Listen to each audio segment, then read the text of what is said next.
மேலும் ஒரு அண்மை செய்தி. மதுரையில் நடைபெற இருக்கக்கூடிய திமுக பொதுக்குழுவிற்கு அழைப்பு விடுக்கும் விதமாக முதலமைச்சர் மு.க.ஸ்டாலின் தற்போது அறிவிப்பு ஒன்றை வெளியிட்டிருக்கிறார். நம் லட்சிய பயணத்தின் இலக்கு எது என முடிவு செய்ய கூடல் மாநகரில் பொதுக்குழு என்று அந்த அறிக்கையில் அவர் குறிப்பிட்டிருக்கிறார்.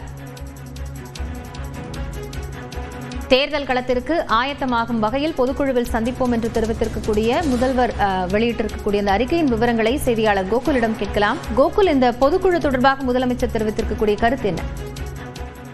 திமுகவுடைய பொதுக்குழு கூட்டத்தில் கலந்து கொள்வதற்கு முதலமைச்சர் மு.க.ஸ்டாலின் தற்பொழுது திமுகவுடைய தொண்டர்களுக்கு மடல் எழுதியிருக்கிறார்.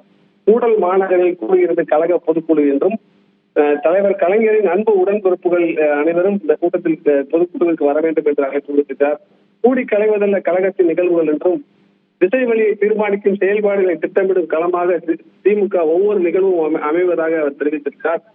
கூடல் மாநகரம் மதுரையில் நம்ம கழக பொதுக்குழு கூடுவதாக அவர் தெரிவித்திருக்கிறார். தொடர்ந்து இந்த கூட்டத்திற்கான ஏற்பாடுகளை அமைச்சர் மூர்த்தி அங்க இருக்கக்கூடிய மாவட்ட செயலர்கள் முன்னின்று செயல்படுத்தி வருவதாக அவர் தெரிவித்திருக்கிறார். ஜூன் 1ஆம் தேதி காலையில் நடைபெறக்கூடிய இந்த பொதுக்குழு கூட்டத்திற்கு பொதுக்குழு உறுப்பினர்கள் உடன்பிறப்புகள் நல்ல முறையில் ஒத்துழைப்பு வழங்க வேண்டும் எனவும் உரிமை மிகுந்த அன்புடன் கேட்டுக்கொள்கிறேன் என்று தெரிவித்திருக்கிறார். காலை 8 மணிக்கே அரங்கத்திற்கு வருகை தந்து கழக பொதுச் செயலாளர் தங்களுக்கு அனுப்பியுள்ள கடிதத்தை காட்டி பதிவு செய்து கொண்டு அவர்களுக்கு உரிய இடத்தில் சரியான நேரத்தில் பொதுக்குழு தொடங்கிட உடன்பிறப்புகள் முழுமையான ஒத்துழைப்பு வழங்க வேண்டும் என்று கேட்டுக்கொண்டிருக்கிறார். பொதுக்குழு உறுப்பினர்களின் மான் தந்த கருத்துக்கள், கழக முன்னோடிகளின் உணர்ச்சி மிகு உரைகள், இந்திய அரசியலையும் தமிழ்நாட்டு வளர்ச்சியையும் தீர்மானிக்கவிருக்கும் தீர்மானங்கள், அவற்றை செயல்படுத்துவதற்கான திட்டங்களை முன்வைக்கும் முதலில் ஒருவனாக என்னுடைய உரை மதுரை பொதுக்குழுவில் செறிவான நிகழ்ச்சி நிறுவனோடு நடைபெற இருப்பதாகவும் தெரிவித்திருக்கிறார்.